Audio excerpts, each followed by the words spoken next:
Salve, gente, tudo bem? Como é que vocês estão? Vambora com o podcast de hoje. Mais um empate na Libertadores, hein? A gente teve Fluminense Internacional 2-2, agora Boca Juniors e Palmeiras 0-0. Tivemos mais um empate, mas dessa vez sem gols.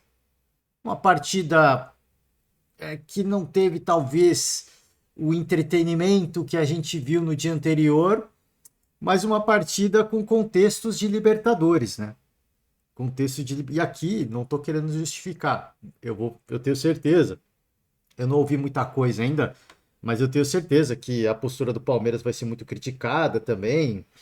Vamos falar um pouco do Boca, que talvez não seja um time tão forte e mesmo assim o Palmeiras tomou uma certa pressão. Mas é uma partida com contextos de Libertadores. Confesso a vocês que me decepcionou um pouco a forma como a partida se desenhou, não o comportamento do Palmeiras. Eu acho que o comportamento do Palmeiras foi até esperado dentro do desenho do jogo, mas me decepcionou um jogo sem gols, né? A ambientação da torcida do Boca estava muito, cara, assim, tava muito interessante, estava muito bacana, né? A gente ouvia pelas transmissões muito barulho, o próprio Abel Ferreira falou sobre isso.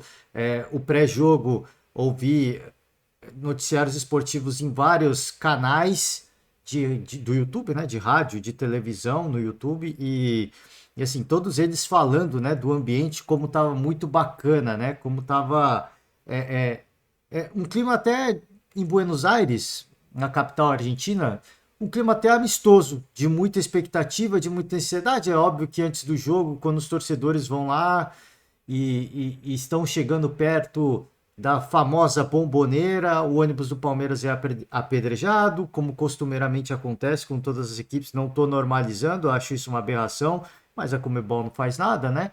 E o Boca também se mexe para fazer alguma coisa, enfim. Tivemos episódios de racismo e tudo mais. Bom, a gente vai ouvir ao final do podcast de hoje a coletiva do Abel Ferreira e aqui quero deixar um agradecimento à galera do Arena Web que transmitiu a coletiva do Abel e deixa disponível no canal.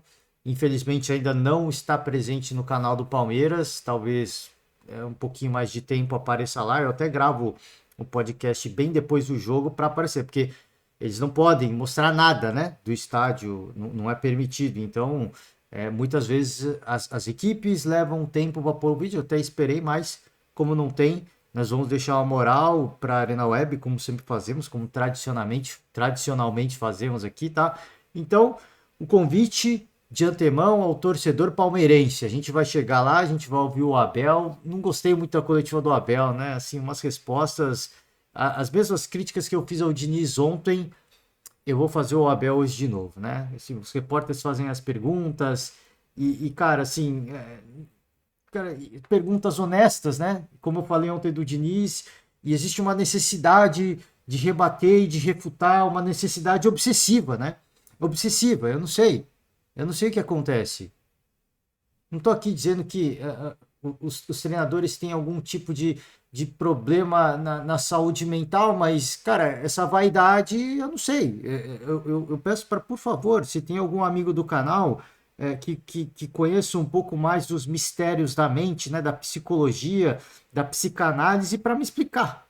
Porque eu não consigo entender. Para mim, talvez seja um negócio óbvio, né? Para muita gente deve ser um negócio, mas para mim é quase uma aberração.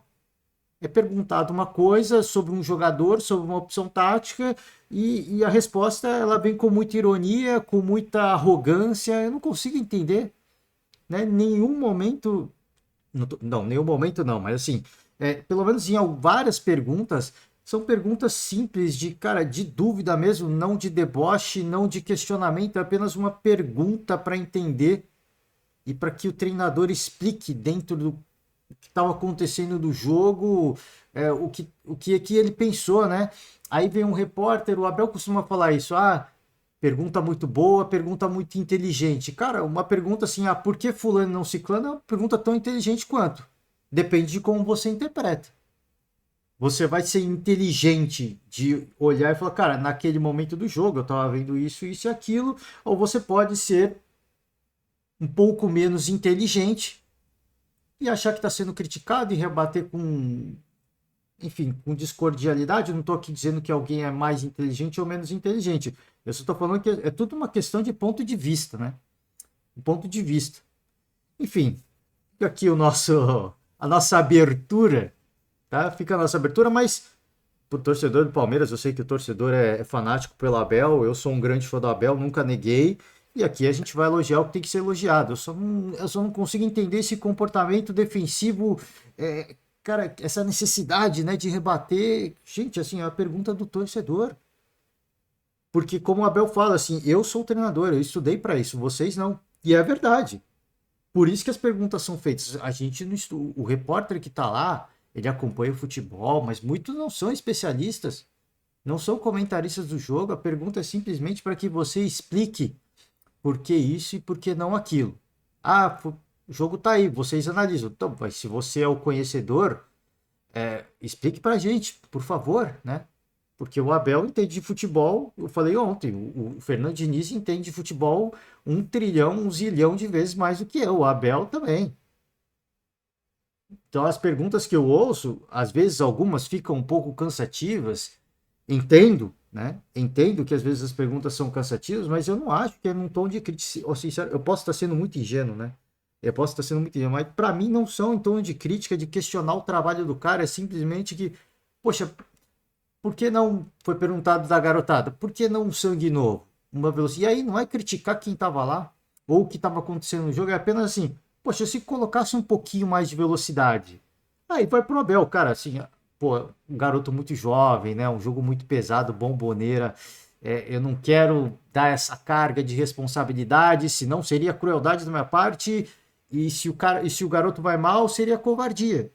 Tá explicado, né? Mas não há essa sensibilidade, não há essa paciência. Pô, eu não acho que nem que é paciência, são ossos do ofício, né? Não há essa.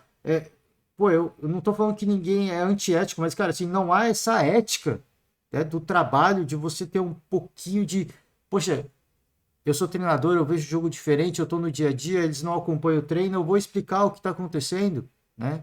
Coisas do cotidiano, porque o que o repórter, o jornalista faz de pergunta, às vezes é uma pergunta que está na mística, no folclore da cabeça do torcedor, né? Enfim, enfim. Vambora, vai, vambora. Vamos esquentar aqui as engrenagens. Vamos lá. Globoesporte.com. A gente vai falar da queda do Sampaoli. A gente vai falar da chegada do Mano Menezes do Corinthians, tá? Placar de 0-0, decepcionante, mas um jogo quente, tá? Um jogo quente, e eu vou explicar o porquê que eu achei um bom jogo, tá? Para muita gente, e eu já antecipo aqui, os programas esportivos do dia vão ser, muitos vão criticar o Palmeiras, eu vou fazer coro com algumas críticas também, mas achei um bom jogo, dentro do que é a Libertadores, dentro do que é esse confronto entre Boca Juniors e Palmeiras. A gente sabe que muitas vezes uma partida de mata-mata, e onde tem esse componente histórico muito forte, há um peso diferente, não é apenas a bola jogada, né? Eu sempre falo isso, o Manchester City na final da Champions sofreu para bater a Internacional de Milão. Pô, mas o City é muito mais time que a Inter, sim. E sofreu. E a Inter teve as chances dela, hein? A Inter teve, eu tô falando, por que que eu tô falando? Porque existe um componente emocional, uma mística atrás do confronto. Pô, chegar na final de Champions de novo, a gente precisa ganhar, a gente não tem, a gente é piada, os rivais tiram sarro. Então existe um componente emocional muito forte, porque às vezes a crítica pela crítica ela fica muito vazia. Mas eu sempre falo que é importante a gente contextualizar, porque muitas críticas vão ser feitas em cima do lado técnico do jogo. Ok, eu concordo. Porque o futebol não é só mística, o futebol não é só folclore, mas o futebol tem um componente muito forte disso envolvido. E muitas das pessoas que vão criticar o Palmeiras vão ser as mesmas pessoas que elogiaram o jogo que o Manchester City fez na final da Champions, né? Não tem muita coerência, mas enfim, né? Colocam pro Manchester City porque é o Guardiola, não, para ele tudo bem, né? Ali vale a mística, jogou mais ou menos, mas ganhou. Aí pro Palmeiras do Abel não vale, né? Porque não sei, talvez não goste do Abel. Vambora, tá? Vambora. Abel Ferreira reconheceu que o Boca foi superior, mas elogiou o jogo do Palmeiras. Vamos lá? Viemos em um estádio mítico, com uma energia espetacular. Globoesporte.com mais uma vez, tá? Desculpa para as aspas, onde a gente vai passar por todas as notícias esportivas também, tá? Aqui é a matéria por Thiago Ferri, em Buenos Aires. Vamos lá, continuar as aspas do Abel. Eu queria muito vir aqui, desfrutar do espetáculo e sentir o ambiente. Jogo difícil.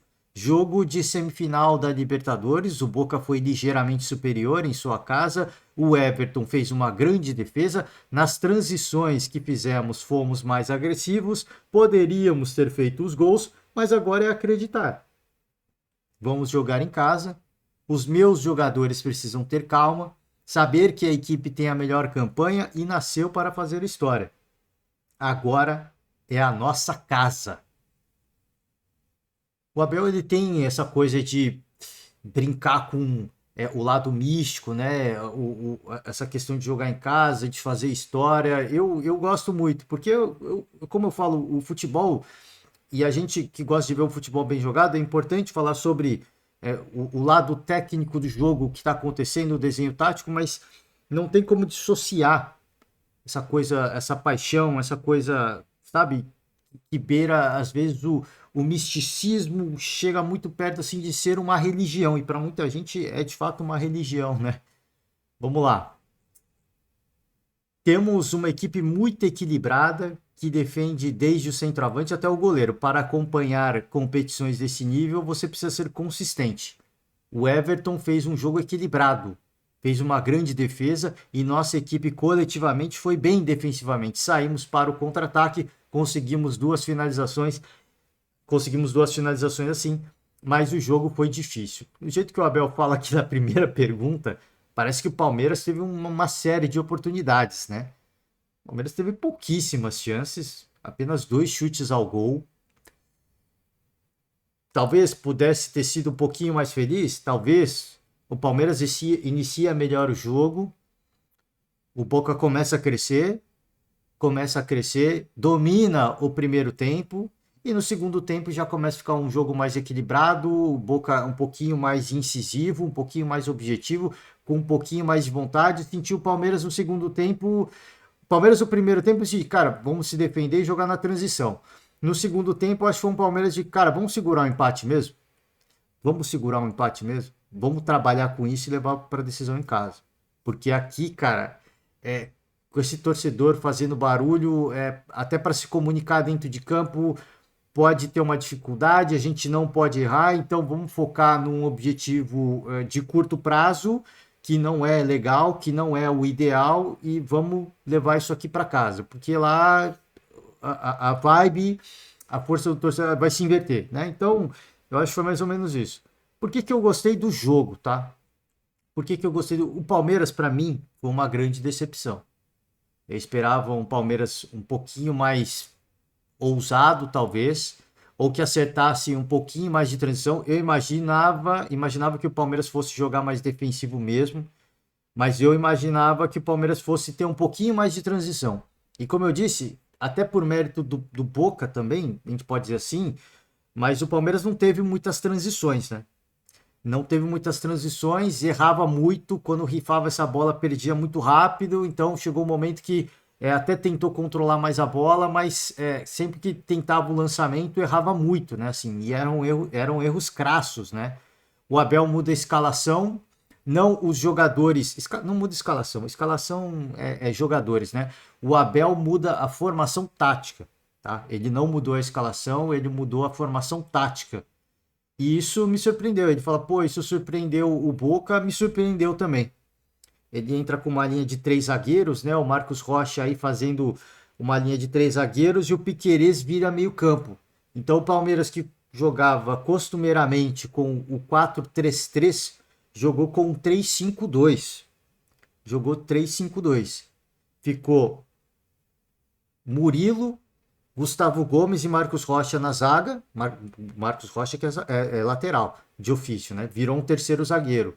E aí ele coloca o Mike como o meio-campo do lado direito, Piquerez meio-campo lado esquerdo, o meio-campo, o miolo do meio-campo ficou ali com Zé Rafael Menino e Rafael Veiga, e a dupla de ataque ficou Rony e Arthur, né? Porque o Arthur estava muito mal jogando do lado esquerdo. Ele joga tradicionalmente do lado direito, mas com a lesão do Dudu, o Abel tentou promover essa mudança para o lado esquerdo, não rolou, e ele fez essa adaptação de dois atacantes que nesse jogo em especial também não deu certo. É muito por conta da postura do Palmeiras, do ambiente, da atmosfera, do próprio comportamento do Boca.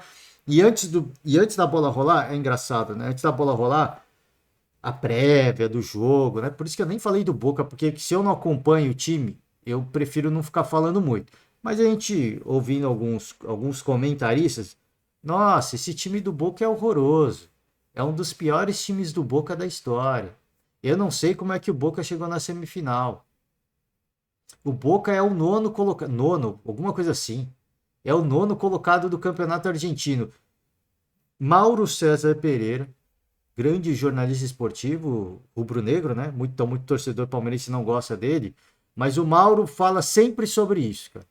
O Mauro César sempre fala. Você pode não gostar do Mauro César, mas eu só quero trazer esse pensamento do Mauro.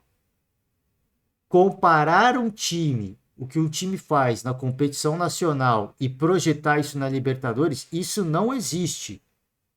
Isso não existe. O Internacional está nas semifinais da Libertadores, é tido como um grande time. Tem muitos especialistas apontando como o Inter até favorito para chegar na final, favorito ao título também, pelo que está jogando de bola, pelo que melhorou.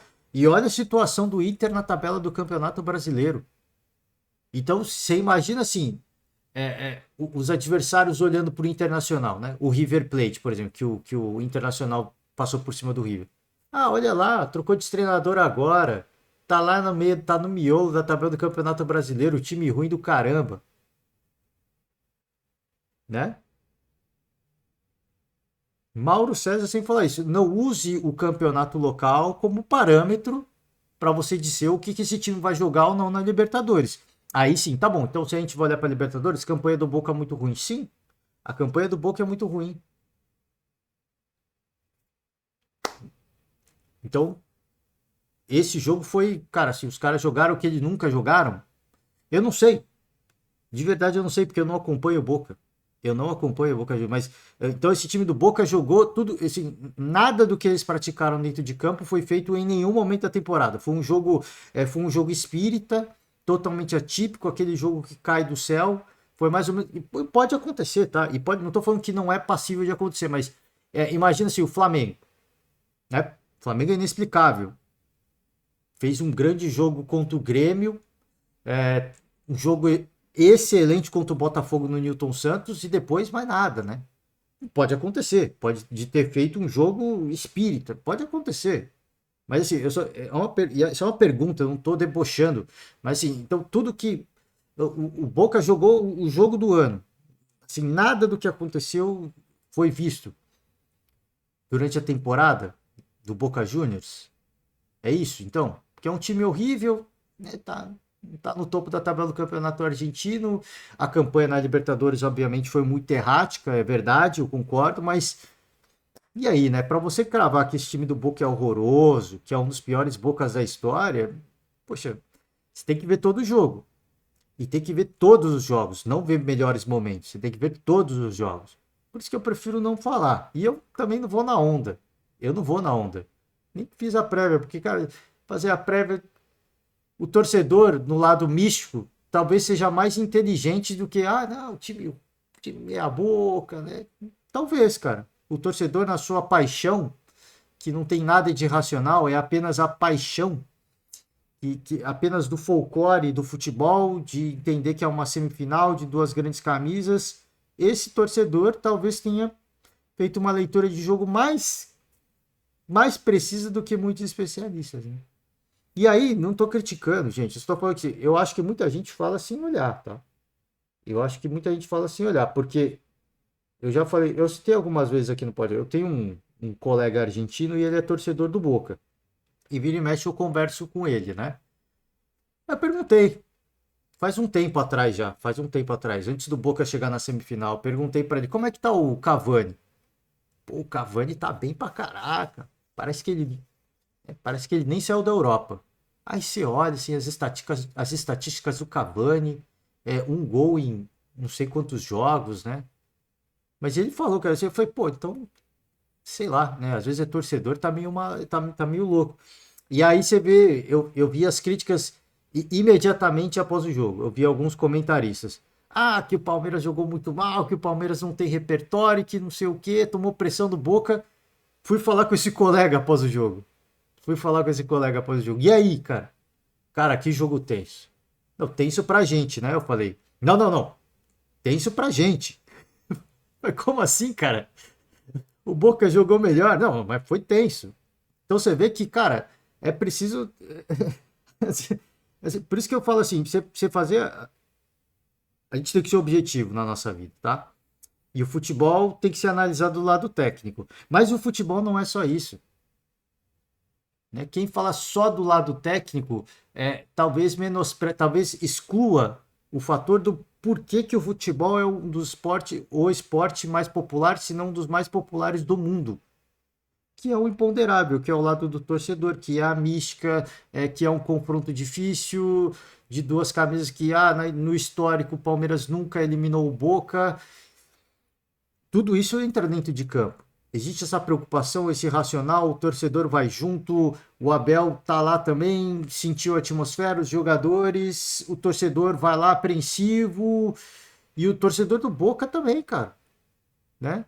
Então às vezes é tratado o Boca como é, os caras não sentiram a pressão. Não, pô, eu falei que eu tô falando, eu falei que acompanhou o jogo. Cara, que jogo tenso, tô muito nervoso. Cara, isso foi pra gente, né? Tomamos um abafo ali no final do jogo, até você ficar naquela, não correu grandes riscos, mas sei lá, né? Às vezes uma bola, um bate-rebate, e o cara falando que tava tenso. Foi um jogo tenso para ele, né? Então, por isso que eu até tava preparando o podcast, falei, pô, eu vou criticar o Palmeiras, né? Vou falar, pô, o Palmeiras não mostrou muito repertório, me decepcionou, obviamente decepcionou, mas a gente não pode, quando a gente vai olhar para o jogo e quando a gente vai falar sobre o jogo, muitas vezes a gente faz a crítica pelo lado técnico, pelos acertos e erros, mas a gente não pode desconsiderar o lado, cara, o lado folclórico, o lado místico, né? Ah, mas o misticismo eu não consigo medir, óbvio que não. É óbvio que não. Mas especialmente na Libertadores, assim, tem muito disso no ar, né? Essa eletricidade, ela é diferente. Ela é diferente. E mesmo que você não seja torcedor das duas camisas, por exemplo, eu falava ontem sobre Fluminense Internacional, que foi, pô, eu não torço para nenhum dos dois times, mas, cara, assim, havia uma eletricidade no ar que foi um negócio, assim, diferente, sabe? Assim, muito diferente. A final da Copa do Brasil, no estádio do Morumbi, assim, assim, houve um negócio no ar, assim, um bagulho que você não consegue explicar. E quando acontece a Libertadores, para mim, isso sempre acontece, né? E aí você acompanha as lives, aqueles influencers malucos, você sente sabe, aquela vibe que tem um negócio que ele extrapola. E você não consegue explicar. E você não consegue medir. Então, não foi um jogo tão divertido como foi Fluminense Internacional. Mas foi um jogo de semifinal de Libertadores. Jogo difícil, truncado, estudado, brigado. E o Palmeiras entregou tudo aquilo que quando a gente. Isso falando só do lado folclórico, tá? O lado técnico, tático, tudo bem. Vai ter muita crítica, mas apenas do lado folclórico. O Palmeiras entregou tudo aquilo que. E isso de todos os torcedores, hein? Isso não é só do torcedor do Palmeiras. Do torcedor, pô, jogo de mata-mata é assim, tem que sofrer, tem que brigar, tem que suar sangue, ir para todas as bolas divididas, não tem jogo fácil. O Palmeiras entregou tudo isso nesse jogo contra o Boca. Eu acho que até para os argentinos existia uma certa apreensão, porque o Palmeiras é um time que hoje na Libertadores é um dos bichos papões. treinador longevo, elenco forte, melhor campanha da Libertadores. Já nos últimos 3, 4 anos, o Palmeiras vem sendo sempre uma equipe que vem figurando entre as melhores campanhas. Então, existe uma apreensão do lado do Boca, né? Mas o torcedor aposta no místico e por isso foi para a Bomboneira, para empurrar o time. E do lado do Palmeiras, cara, jogo difícil. Vamos tentar. E o Palmeiras tentou. Só que aquela injeção, a gente sempre fala da Neoquímica Arena, né? E aí é o lado inexplicável.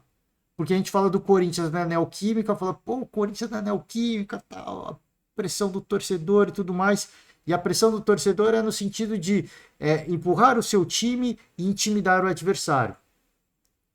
E nesse entendimento desse jogo, o Abel, até com a sua nova formação tática, opa, eu dou uma certa liberdade para o Arthur ficar um pouquinho mais confortável, que não aconteceu. O Rony segue como centroavante. Eu populo o meio-campo, 3 zagueiros para sustentação. Tomou perrengue? Tomou perrengue. O próprio Abel cita que o Everton tem que fazer uma grande defesa. Tomou perrengue. Mas funcionou, né?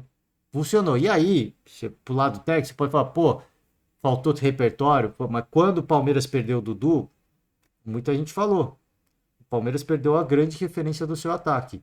E isso se comprova. Nos últimos 6 jogos, eu acho que o Palmeiras fez só 2 gols, né? Alguma coisa assim a estatística. Então, o Dudu, ele é um cara que... O Abel até vai falar sobre isso na coletiva. É um cara que equilibra. Ele tem o drible, ele sabe conduzir a bola, ele sabe a hora de parar a bola, ele sabe a hora de tentar reter a bola, a hora de entregar o jogo. Então, o Dudu ficou menos goleador ao longo do tempo, mas ele se tornou mais decisivo para o funcionamento do ataque.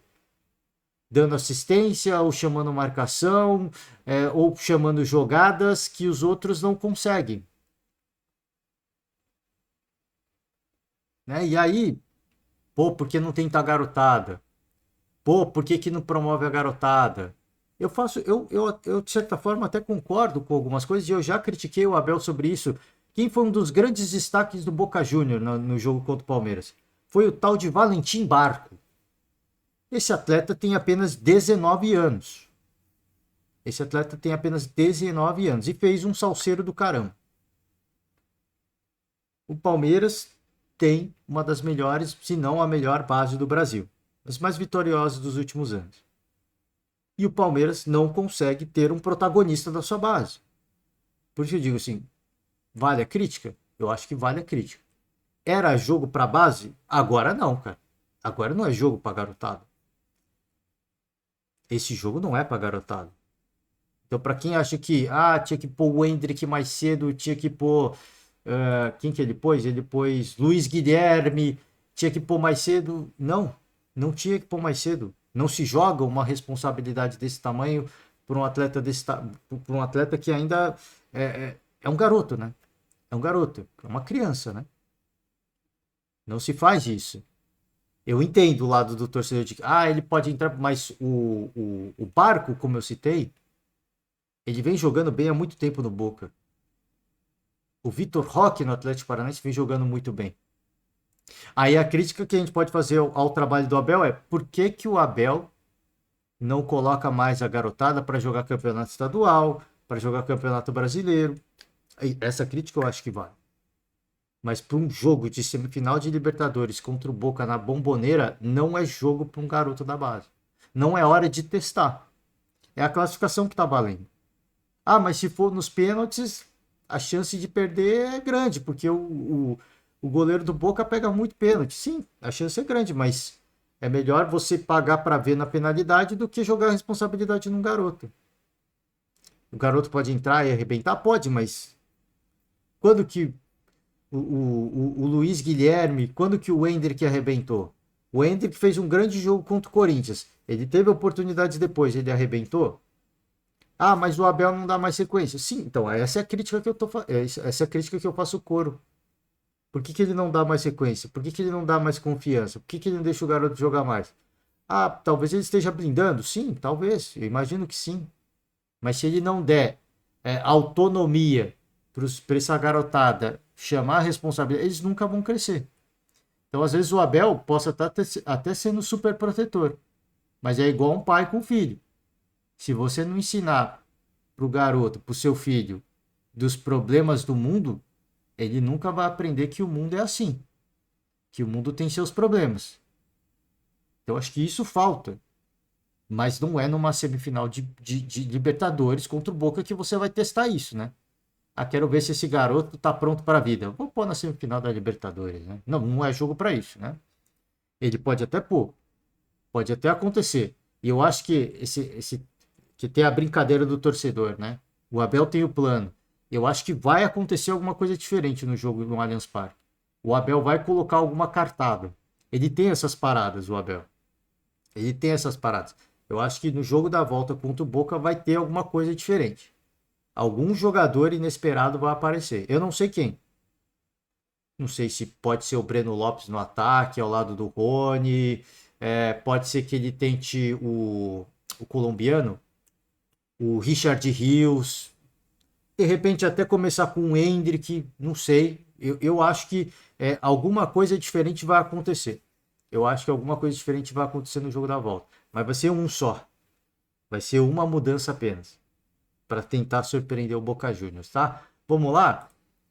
O ônibus do Palmeiras foi apedrejado, e como eu falei, né? Isso não é dos jogadores, é dos torcedores, né? Tem vidro quebrado tal. Isso costuma acontecer, mas é banalizado, né? Porque a Comebol não. Essas imagens aqui para Comebol é fake, né? É fake news. Então isso vai seguir acontecendo. O Boca não vai tentar também fazer nada, porque pro Boca também não é interessante, é fake news também, né? Então, até o dia que der alguma merda, né? Até o dia que der alguma merda, e aí vá, não, aí, ó, macaco, né? Episódio de racismo, então. Como não é que eu tô sendo conivente, não é que eu tô sendo omisso, gente. Isso aqui esse tipo de coisa, esse tipo de situação, tem que vir a entidade e falar: você vai tomar uma multa. Você vai tomar outra multa maior por reincidência. Você vai perder o mando de campo por reincidência. Você vai ser eliminado da competição por reincidência. Enquanto isso não acontecer, o torcedor ignorante, ele vai continuar fazendo isso. Ah, é preciso. Como é que eu vou interferir num país vizinho, né? Porque muita gente fala, ai, que absurdo, que falta de educação, e aí fala que o brasileiro é mal educado. Como é que eu vou interferir na educação argentina para ensinar para eles o que é certo e o que é errado? E se a gente não consegue nem fazer isso no Brasil, como é que a gente vai fazer isso na Argentina, né? Que tem seus próprios. E não é uma crítica aos argentinos, porque não são todos que fazem isso, né? Porque aí vira coisa, a Argentina é racista, é igual ao espanhol, né? Ah, espanhol é racista, é um povo racista. Gente, são algumas pessoas, né? São algumas pessoas. A mesma coisa que acontece aqui, os problemas do Brasil, vem um gringo, é roubado, é assaltado.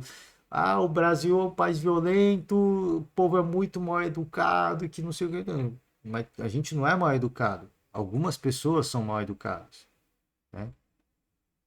A Argentina, como o Brasil, tem os seus problemas sociais, tem as suas questões históricas. É, só o governo argentino vai poder fazer alguma coisa para melhorar a educação. Com o governo brasileiro deveria ter conhecimento e agir para melhorar algumas questões da nossa sociedade. E não faz, né? E não faz. Então não adianta a gente também cobrar. O que a gente pode fazer é deixar o nosso manifesto aqui, a nossa indignação, e apenas torcer para que a Conmebol faça alguma coisa, porque não só na Argentina, isso não é exclusividade, não só no Uruguai, não só no Chile, na Colômbia, no Peru, na Bolívia, no Equador, no Brasil é assim também, né? No Brasil é assim também. Só funciona se punir. Né? Só funciona se punir. Infelizmente não adianta pedir, né? Tem que punir o clube. Para os caras falarem, vamos dar uma segurada, né? Bom, vamos lá. Vamos agilizar? Nossa, caramba, falei bastante. Bom, vamos passar pelas notícias esportivas rapidamente, tá? Jorge Sampaoli é demitido. Aconteceu, né?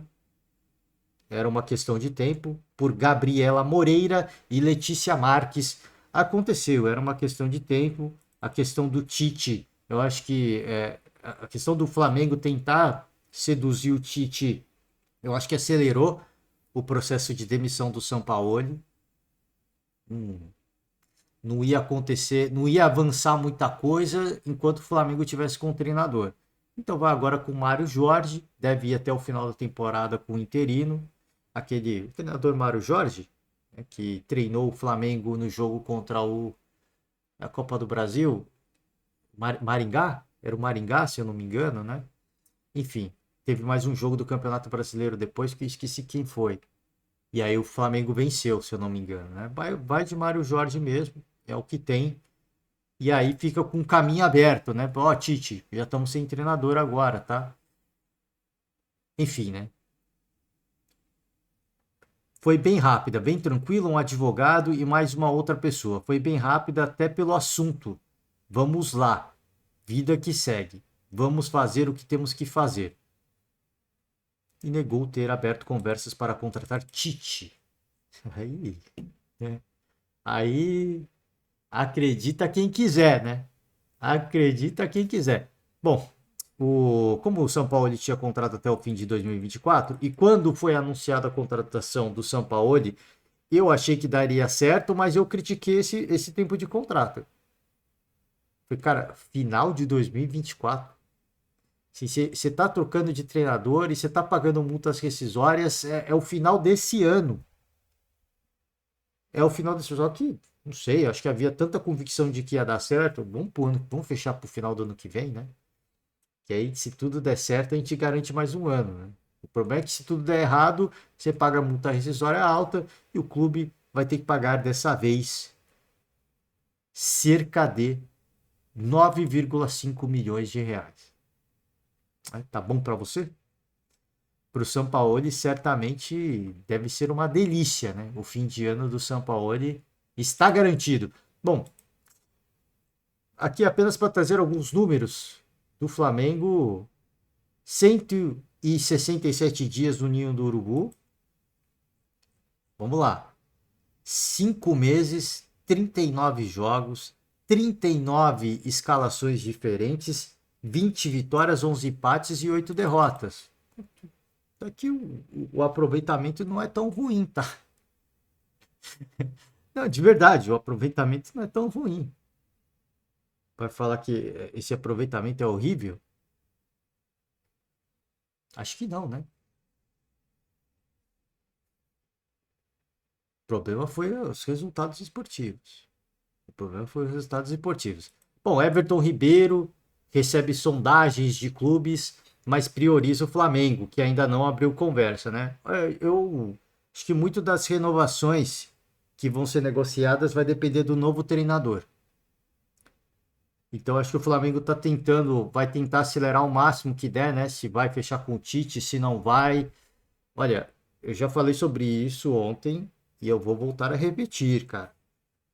Se o Tite fechar com o Flamengo, e aí o Flamengo não tem nada a ver com isso, hein? Isso aqui eu tô falando do lado do Tite, hein? Cara, isso aí vai dar uma merda, ó. O Mano já tá com rejeição por ter trabalhado no Palmeiras. O Mano já tem uma certa rejeição no Corinthians por ter trabalhado. Coisa de torcedor. É coisa de torcedor. Mas, cara, assim, não deveria ser assim, tá? Não deveria ser assim. Porque é um mundo profissional. Ele está escolhendo a melhor equipe hoje. Ou não? Você vai negar. Se colocasse uma proposta na mesa, por mais que eu tenha o maior respeito pelo Corinthians, hoje eu aceitaria treinar o Flamengo também. Com todo respeito ao Corinthians, com todo respeito, aqui não é desrespeito à instituição, à história, nem aos jogadores que lá estão, mas se você olha, pô, assim, pô, Corinthians, respeito máximo, se eu puder voltar aqui, eu agradeço muito, mas hoje eu vou pro Flamengo, né? É uma escolha profissional, é uma escolha profissional. Agora, né, é isso que o problema é que ele recusou o Corinthians várias vezes, porque disse que não ia trabalhar. E se fechar com o Flamengo, cara, vai ficar aquele sentimento de trairagem que a gente sabe como é que é no futebol, né?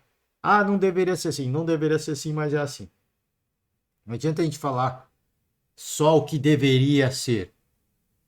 né? O mundo deveria ser uma nuvenzinha, né?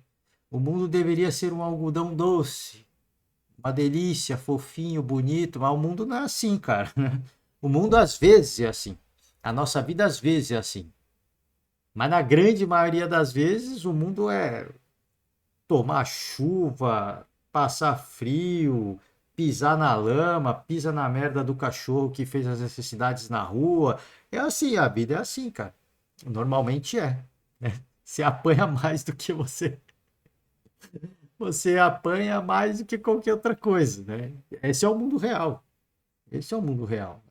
Enfim. Mas a gente pode estar vendo.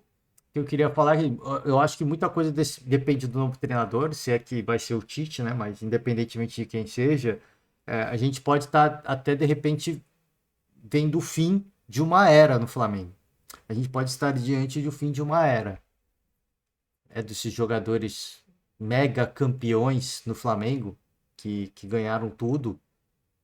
A gente pode estar vendo o fim, né? Que o elenco já foi mudando, né? Foi sendo desmontado aos poucos, mas os personagens mais icônicos, né? O Everton Ribeiro, o Bruno Henrique, que está sendo monitorado também, né? O Gabigol também, que ainda tem a renovação de contrato para acontecer. Então você vê que a gente pode estar até diante do fim de um ciclo, né? E tem aquela parada, né? Aquela parada que o Tite não colocou o Gabigol para a Copa e o Gabigol mandou o Tite para aquele lugar, né? É óbvio que a gente sabe que isso são águas passadas, mas né, já não ia começar legal, né? Vamos lá, Mano Menezes prometeu dias vitoriosos no Corinthians. O Mano também que disse que não ia trabalhar, né? Curioso como as coisas acontecem, né? Ah, não, essa temporada não quero trabalhar mais. Aí, de repente, mudou de. Opa, agora eu quero trabalhar. Agora eu quero trabalhar. Agora eu quero ser feliz. Todo respeito, eu só acho que assim, você fala que não vai trabalhar, pô, fica feio depois você voltar, entendeu? Vamos lá. Voltar pela terceira vez é sinal de que alguma coisa muito boa foi construída entre a gente. Isso me orgulha. Olhar para trás e ver que deixamos algo no clube e conseguimos construir essa relação de confiança capaz de levar o clube a te convidar pela terceira vez, né? Volta ao Corinthians e volta com um certo grau de rejeição agora, porque o Mano treinou o Palmeiras, né? O Mano treinou o Palmeiras. Em menos de 24 horas, né? Tudo isso aconteceu, queda do Luxemburgo, contratação do Mano Menezes, em menos de 24 horas, né? Como o mundo dá voltas, né? Como o mundo dá voltas. E assinou até o final de 25. E a próxima notícia esportiva é sobre isso. Contrato longo do Mano Menezes acirra tensão política no Corinthians. Cara, assim, é um problema, porque eu acho que a única unanimidade seria o Tite. A única unanimidade seria o Tite. O Mano, como eu falei, e ouvindo de setorista do Corinthians, ele tem uma certa rejeição, porque ele já treinou o Palmeiras. Você pode questionar se isso é correto ou não. Enfim, a gente sabe como é que é a coisa do torcedor, né? O coração do torcedor. Então, se há uma certa rejeição interna, tá? Interna. Do torcedor também tem, mas internamente tem torcedores, né? Interna, já tem uma rejeição. Você assina um contrato até o final de 25. Pô, né? Pô, Duílio, né? Pô, Duílio, você jogou a bucha para outra gestão mesmo? O Duílio jogou a bucha para outra gestão.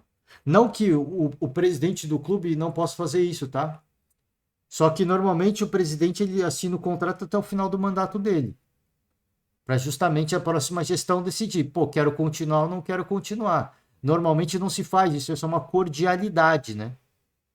Isso é uma cordialidade. Pô, eu vou assinar até o final do meu mandato, porque se o outro gestor não quiser contratar um técnico mais chegado dele e tudo mais, ou se ele entender que deva renovar, e aí é com ele, não é mais comigo, né? Então, assim, é uma questão assim, aquelas regras não ditas. né? Aquelas regras não ditas, não declaradas, né? Não escritas. E o Duílio desrespeitou não, mas menosprezou o histórico do Corinthians ao contratar o Cuca, e agora eu acho que peca também mais uma vez nesse contrato do Mano Menezes. O Mano não tem nada a ver com isso, tá? O Mano Menezes oferecer um contrato, eu vou aceitar, não sou bobo. Não sou bobo, contrato longo, tenho os jogadores que eu quero, o projeto é legal, eu vou assinar. Né? Não sou besta. Um clube onde eu fui muito feliz, fui para a seleção pelo meu trabalho no Corinthians e vou voltar. Vou voltar, né? Opa, peraí. Enfim, né? Enfim, bom, só para finalizar, uma notícia do Vasco da Gama sofreu transfer ban por atraso nos pagamentos, tá? Então aqui, ei lá, Lille da França, Nacional do Uruguai, Atlético Tucumã da Argentina acionaram a entidade por causa de dívidas por Léo Jardim, Puma Rodrigues e Manuel Capasso, respectivamente. O transfer ban tá tudo tranquilo pro Vasco agora. Tudo tranquilo porque já fechou a janela, já tá com os jogadores que precisa, mas é aquela coisa, né? É aquela coisa, né? SAF não é a solução de tudo, hein? Vamos lá. E a nova Vila Belmiro. Santos e W Torre assinaram um contrato para a construção da nova Vila Belmiro no início dessa semana e deram mais um passo importante para modernizar a Arena do Santos, né? Nova Vila Belmiro, a gente trouxe até aqui a notícia esportiva, né? O desenho do novo estádio da nova Vila Belmiro, né? A W Torre, a mesma construtora que reformou o antigo Palestra Itália, estádio do Palmeiras, e aparentemente a parceria vai ser muito semelhante. A W Torre vai bancar tudo e vai explorar comercialmente a arena como faz hoje com o Palmeiras. Não sei como é que contratualmente foi desenhado as questões do contrato. A gente sabe que o Palmeiras tem questões, inclusive tem algumas coisas em processo, correndo em processo na justiça, né? Então, não sei se o Santos se respaldou muito bem nisso ou não, tá? Direito de uso da arena por 30 anos. Ao fim desse período, a arena passará às mãos do Peixe. O contrato é similar ao que o Palmeiras possui com a construtora no Allianz Parque. Orçamento na casa dos 300 milhões de reais. Pode custar em torno de 400 milhões. É uma grana que o Santos não tem, por isso que a parceria vem muito bem a calhar. A construtora deixou claro que as obras vão ser iniciadas apenas após a captação de pelo menos 200 milhões com a venda de produtos. Ainda não há previsão, né? Ainda não há previsão. A expectativa é que seja demolida, a atual Vila Belmiro seja demolida no início de 2024. Tá? Vamos ver. Esse é o período da obra, 24 meses. Entre 24 meses e 30 meses, né? Um pouquinho mais de 2 anos. A inauguração 2026. Expectativa, tá? Bom, vai ser uma arena multiuso, provavelmente, senão a W Torre não se colocaria à disposição para fazer um contrato como fez com o Palmeiras. Capacidade de 30.108 torcedores, uma arena belíssima, né? Arena belíssima, vou trazer a arena mais uma vez. Espetacular, né? Espetacular, cara. Magnífico. Magnífico projeto, muito bonito. Vamos ver se vai acontecer, vamos ver se consegue captar os recursos. É uma parceria legal, eu acho uma parceria legal. O Palmeiras aí tem as suas questões com a W Torre, mas eu acho que é um grande negócio, tá?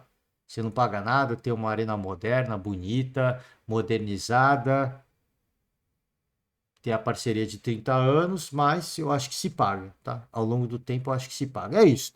É isso, estamos com 49 minutos, não vamos ouvir muito da coletiva do Abel, mas vamos embora, vai. Opa, foi mal. Arena Web, né, canal da Arena Web, como eu sempre faço convite para vocês. Antes de mais nada, eu vou deixar o link na descrição Então, você já clica no link, se inscreve no canal, curte o vídeo, aí você volta com a gente. Você abre aí uma aba do lado no seu navegador, ou só clica no seu celular, volta para o nosso podcast para a gente ouvir junto. Abel Ferreira, coletiva pós-jogo, ainda não está disponível no canal do Palmeiras, nem sei se vai estar, né? Então por isso que eu faço convite, se inscreve no canal, curte o vídeo, deixa uma moral para a galera do Arena Web e vamos embora, vai. Vamos com Abel Ferreira, palavras após o jogo contra o Boca. Viemos jogar a um estádio mítico, um estádio com uma atmosfera espetacular, uma grande energia. Disse isso aos jogadores quando saiu o sorteio. Queria muito vir aqui, desfrutar deste espetáculo, perceber como é que era e sentir este ambiente. Jogo difícil, jogo de Libertadores, são sempre jogos difíceis, com um jogo onde o nosso adversário, o Boca, foi ligeiramente superior em casa.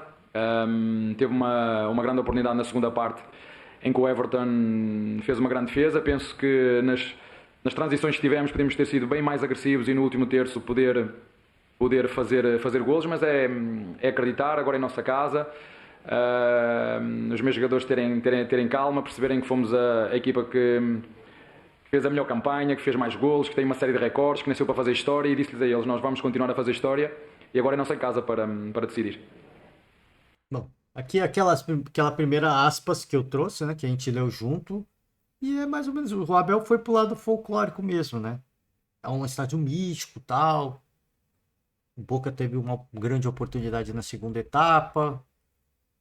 Eu acho que, cara, assim, eu vou voltar a repetir, eu acho que na crítica durante o dia, né, de hoje, muita gente vai falar do Palmeiras, pô, faltou repertório, faltou isso e aquilo, mas para você torcedor, né? Para você torcedor, a gente tem que falar, e as pessoas têm que falar do campo tático, do que aconteceu, mas apenas isso não resume o que é o jogo. Isso é apenas uma parcela, né? Isso é apenas uma parcela do que é o jogo de futebol. Tem todo um componente psicológico ao redor disso que vai muito além, que se estende. Então, para mim, inicialmente eu ia fazer um jogo assim, eu ia fazer uma crítica de, foi um jogo fraco, me decepcionou, mas mesmo não tendo decepcionado, né? Assistindo o jogo você não se decepciona, mas é pelo que você esperava, né? De ver o que o Palmeiras poderia entregar e tudo mais. Mas depois, separando para refletir, fala, cara, assim, teve tudo o que um jogo de Libertadores te proporciona que assim, costuma proporcionar, né, para o torcedor e para o fã assim, do esporte que acompanha. Então, às vezes você olha assim de fora e fala, pô, depois de ter visto um Fluminense Internacional, cara, eu esperava um negócio mais bacana, com mais iniciativa, com mais gols. Mas aí você para pra pensar, pô, Libertadores também tem um pouco disso, né? Então foi um bom jogo para mim. Para mim foi um bom jogo. Longe de ter sido o Fluminense Internacional. Mas foi um bom jogo. Foi um grande jogo, aliás. Foi um grande jogo, aliás, né? E aqui não é defesa e justificativa para um jogo ruim, quer dizer, porque não dá para a gente dissociar o lado mental, o lado místico do jogo jogado. Não dá para dissociar. E para você que, não, mas o futebol para mim tem que ser um refino técnico, tem que ter tantos passes, chutes a gol. Assista a última Champions, a última final de Champions. Foi um grande jogo? Foi um grande jogo. Mas se você olhar para o Manchester City jogou aquilo que você esperava? Não jogou. Jogou muito aquém, aliás. Jogou muito e esteve perto de perder o título algumas vezes. Flertou com um desastre algumas vezes, né? Então, é aquela coisa. Alguns jogos você tem que jogar bem. O Palmeiras jogou bem. Só que outros jogos você tem que fazer o jogo que dá para fazer. Tem que jogar o jogo que tem que ser jogado. Muitos jogos você não vai conseguir se impor, você não vai conseguir pôr a bola no chão, é, é, dominar o seu adversário. Muitos jogos você não vai. E os jogos que você não consegue, tem que jogar o jogo como tem que ser jogado. É isso. Então o Palmeiras proporcionou, ficou decepção? Dá para ter sido melhor? Eu acho que até dava. Mas jogou o jogo que tinha que ser jogado. Com a atmosfera que estava criada, a intimidação de, poxa, não posso cometer o erro. E o Palmeiras cometeu erros muito bobos. Eu acho que em dado momento falou, pô, vamos jogar o jogo que tem que ser jogado. Não é bonito, não é agradável, o torcedor pode não gostar, crítica muito menos, mas é o jogo que tem que ser feito. Abel, aqui boa noite. Agora, perguntando do sistema defensivo, né? Principalmente o Everton, Murilo e Gustavo Gomes, que fizeram um bom jogo hoje. Imagino que numa partida como essa, num estádio como esse, com um time como esse, um bom desempenho desses caras é fundamental. Acho que é mais fácil, como o seu colega, pegar no microfone e fazer perguntas do que jogar aqui dentro, não é? Jogos difíceis, jogos entroncados. Queríamos muito vir aqui ganhar o jogo, não deu. Empatámos o jogo, não é o resultado que nós queríamos. Mas temos agora a vantagem que eles tinham agora aqui de decidir, poder em casa deles fazer um bom resultado. Nós no primeiro turno, ou na primeira fase, decidimos e queríamos muito ser os vencedores.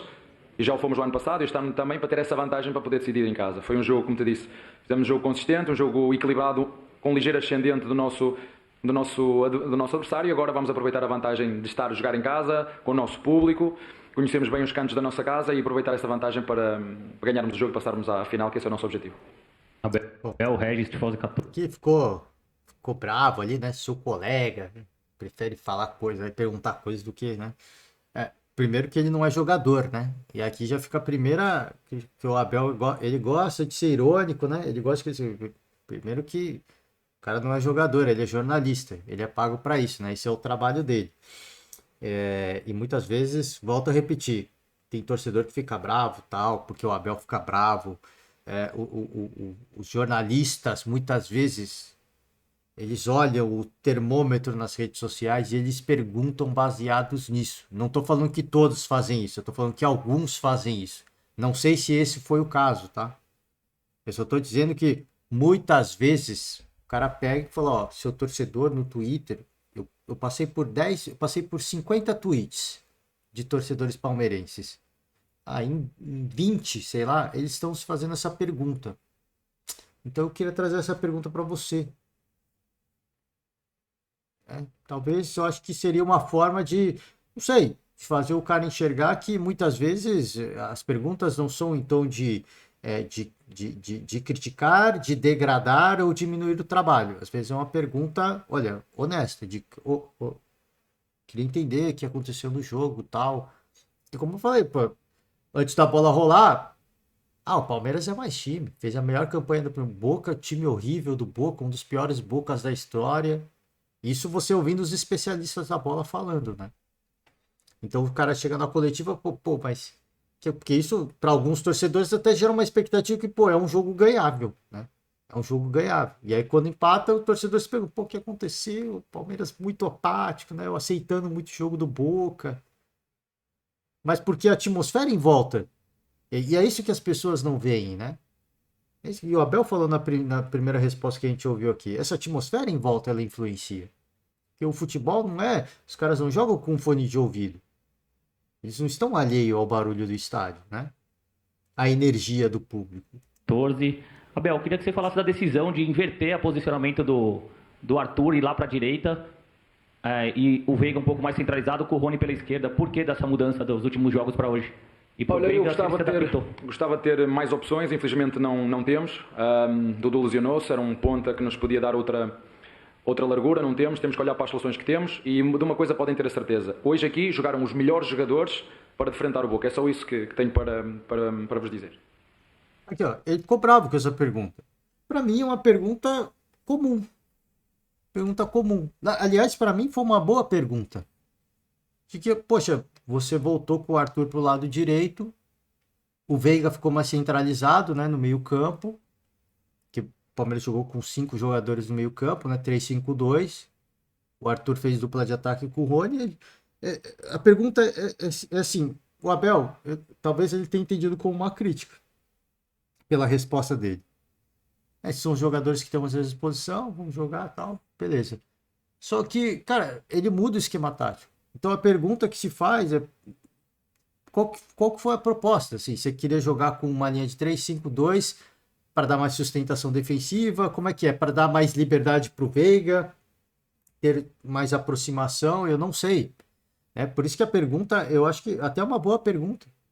Acho que até uma boa oportunidade. Se ele não quer responder, é aquela coisa de, chegar alguém para ele e falar, Bel, isso aqui é uma pergunta honesta. Se você tá com o ego ferido, eu não sei, né? Não sei, porque às vezes uma pergunta você acha que tá duvidando da capacidade, né? Fica com o ego ferido, com a honra ferida, né? Não é nada disso. Então, assim, pô, você não, de repente não quer responder, fala, ó, não vou falar, né? Vou falar porque não vou entregar o jogo. A gente estudou Boca, não vou falar porque que eu fiz isso, mas tem um porquê.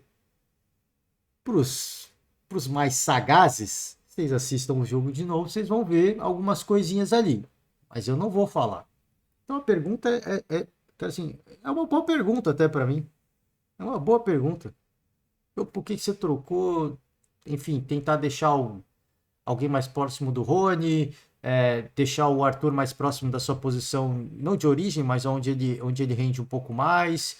O Veiga ter um pouquinho mais de liberdade, como é que também não funcionou, né? Mas assim, são perguntas para mim do campo tático. Que ele ficou machucado aí, não sei porquê, né? Ficou magoado. Boa noite, Abel. Paulo Massini. Uma das marcas do seu trabalho, de todo o elenco, é o time equilibrado. E um time equilibrado faz as funções do jogo bem feita numa média boa. O jogo hoje mostrou um lado esquerdo bem distante do resto do jogo, principalmente na fase ofensiva. Você tem uma semana para ajustar isso. É difícil, eu sei. Pode ser que falar com o departamento médico aí, se o Dudu estiver pronto para a semana, pode ser que ele jogue.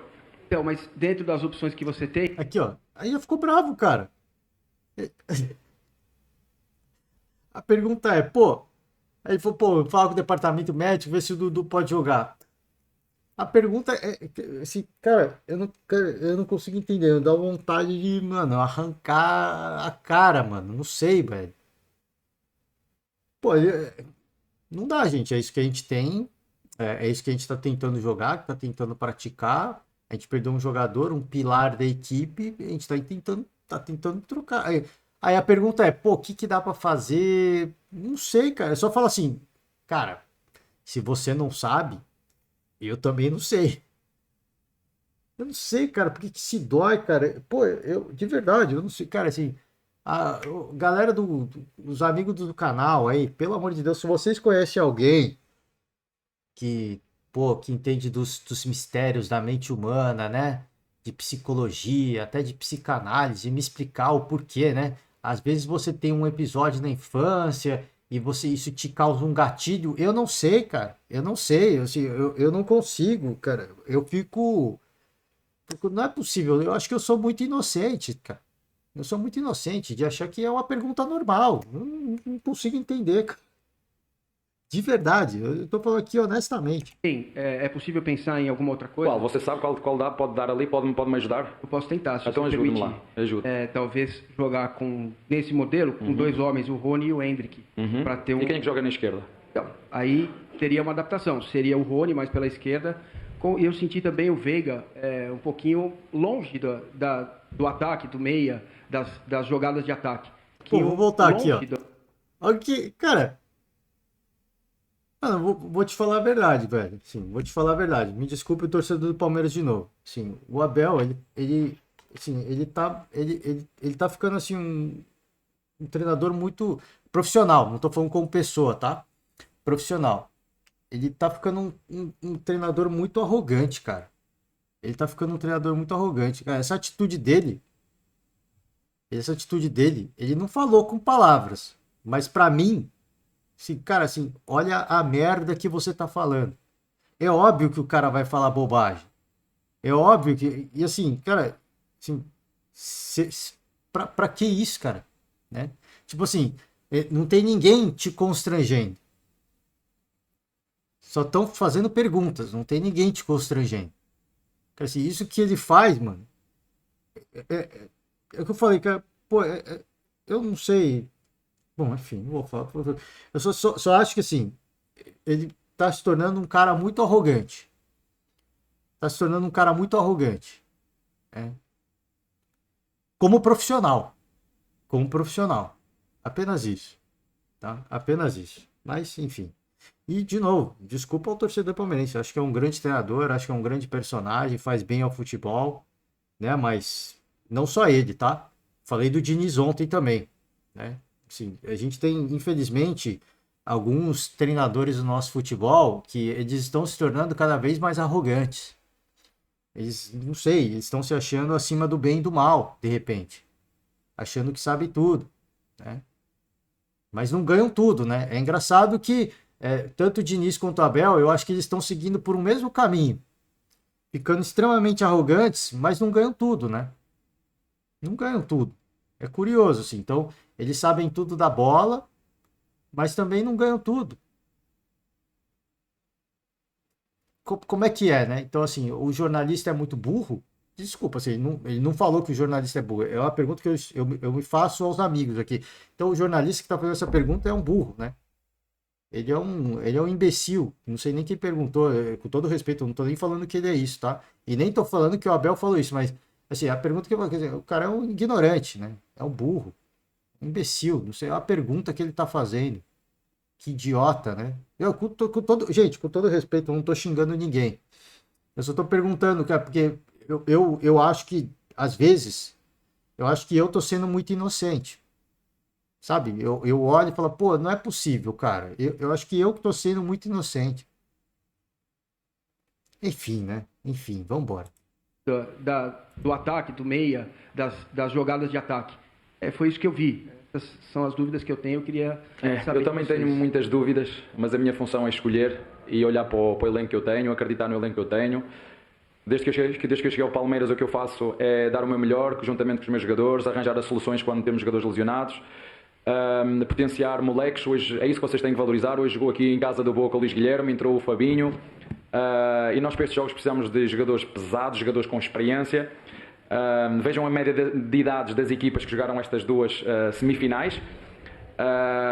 E volto a dizer, tudo o que eu faço e todas as minhas escolhas é olhar para o plantel que temos e escolher os melhores para jogar. Dos recursos que eu tenho neste momento disponível, o que nós fazemos é utilizar os melhores jogadores para jogar. Entendo, podia jogar o Kevin, estava à espera que me dissesse para jogar o Kevin, mas o Rony não é ponta, né? Podia ser o Breno, pode jogar o Breno ali também. Mas eu acredito nestes jogadores, como lhe disse.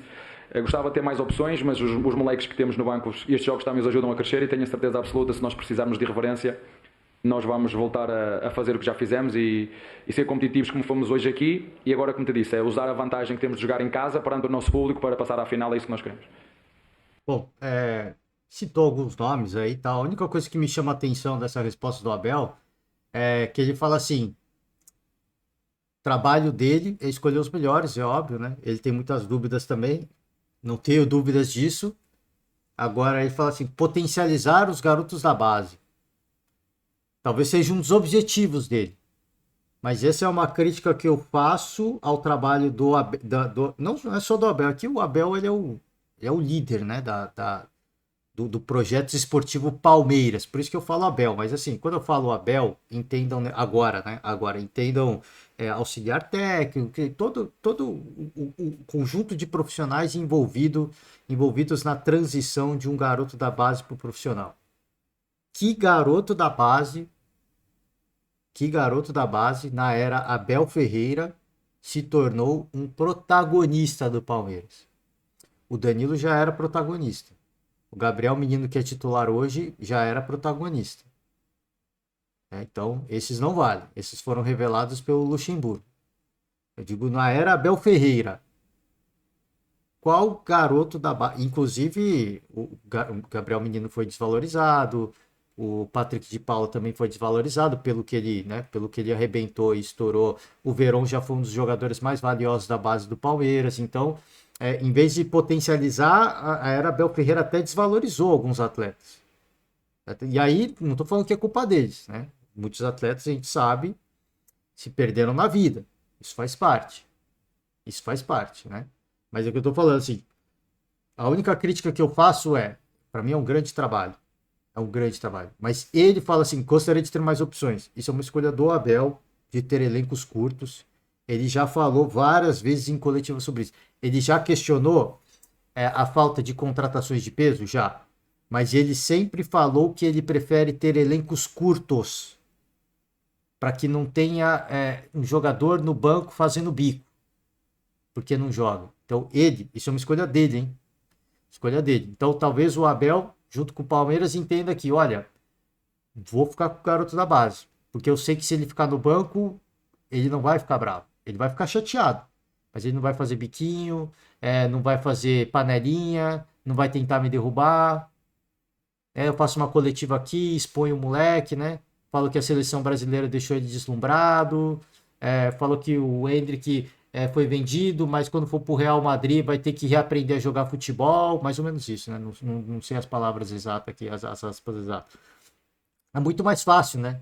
Você expor um Endrick, você expor um Kevin, como ele citou, né? O próprio Danilo, antes disso que não foi revelado por ele, mas era um garoto da base, não tinha como é que é assim, muita bagagem para de repente peitar o treinador.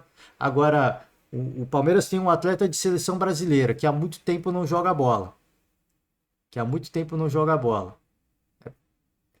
Que inclusive está ao lado do Abel Ferreira. Por que esse jogador não pode ser questionado? É só isso. Eu não estou falando que tem que ser questionado. Estou falando assim, é muito fácil ficar sempre, né? Não, porque o menino tá assim, porque o menino tá assado, né? Aí você tem 2 jogadores que já foram para a seleção brasileira e estão longe do seu auge, estão muito longe do seu auge. O artilheiro do Palmeiras na Libertadores, que é o Rony, artilheiro histórico, né? E o Rafael Veiga, também outro artilheiro histórico do Palmeiras na Libertadores, né? Meio campo, recentemente convocado pela seleção, e há muito tempo não joga a bola que o levou à seleção brasileira. Então, assim, a escolha por elencos curtos foi do Abel. A escolha por elencos curtos foi do Abel. A gente pode questionar, de repente, a ausência de um ou outro jogador da base. A gente pode, mas não é jogo para eles. Não é jogo para eles. É crueldade fazer isso. A gente pode questionar se o Abel, o trabalho da equipe técnica do Abel, está conseguindo de fato potencializar jogadores da base. Porque até hoje a gente não viu nada. A gente só vê jogadores que vão se formando e que se falam que são joias e que se falam que vão ser grandes craques, mas nenhum desses assumiu o protagonismo. Né? E aí pode ser uma questão do garoto. Mas aí eu citei a próprio Barco do Boca Juniors, 19 anos. Vitor Roque foi disputado pelo Cruzeiro, o Atlético Paranaense. A gente tem o Corinthians. Né? A última era do Luxemburgo, o trabalho foi ruim, mas houveram revelações, né? Jogadores muito interessantes. E o Abel, que está há 3 anos no Palmeiras praticamente, o Palmeiras vendeu jogadores da base? Vendeu. Mas nenhum se tornou um protagonista. Você vai questionar esses caras como opção de banco? Não. Mas você pode questionar assim. Pô, tem uns cobra no time. Tem uns caras que são decisivos. Tem uns caras que jogam bola. Só que eles não estão jogando bola. Né? Então, assim, para cada peso a sua medida. Para cada peso a sua medida. A escolha é difícil. Não tô aqui condenando ninguém, não. Acho que é difícil. O Palmeiras perdeu o Dudu, era um grande referência. Eu acho que essa queda do Palmeiras efetivo, do Palmeiras goleador, essa queda de rendimento no ataque, tem tudo a ver com o Dudu. Eu acho que tem tudo a ver com o Dudu. E o fato do Abel não ter encontrado uma reposição não é culpa dele.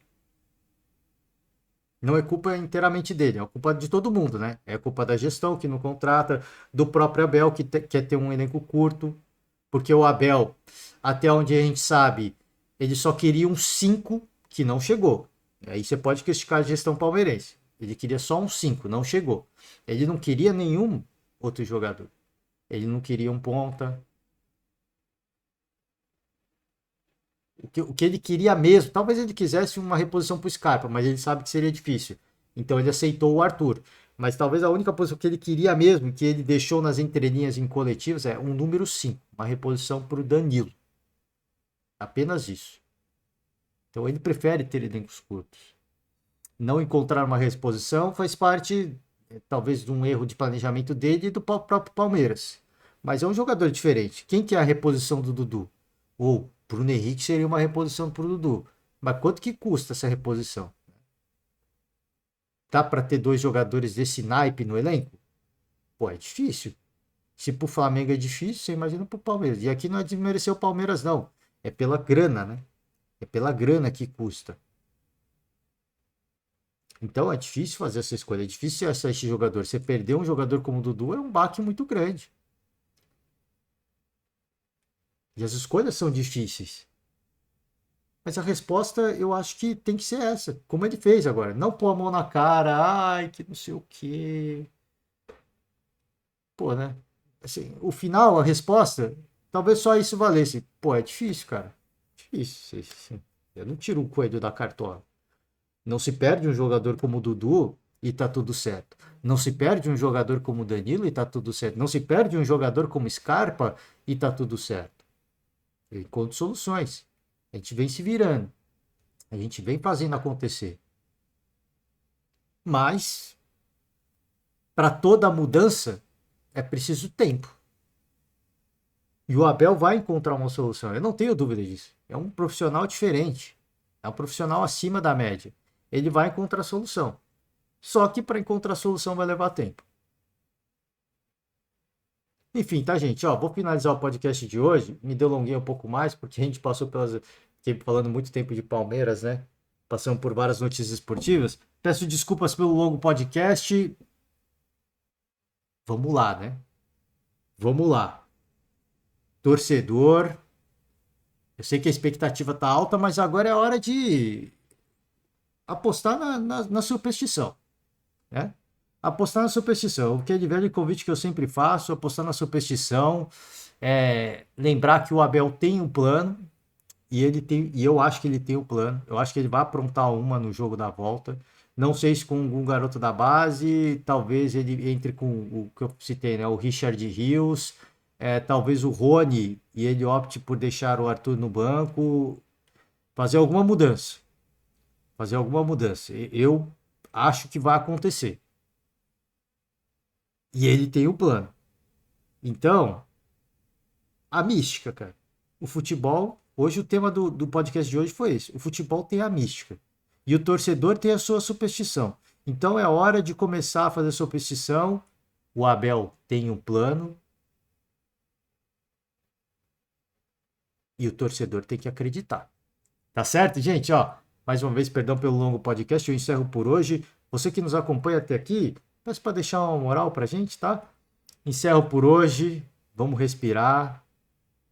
Um forte abraço. E amanhã nós estamos de volta. Tchau.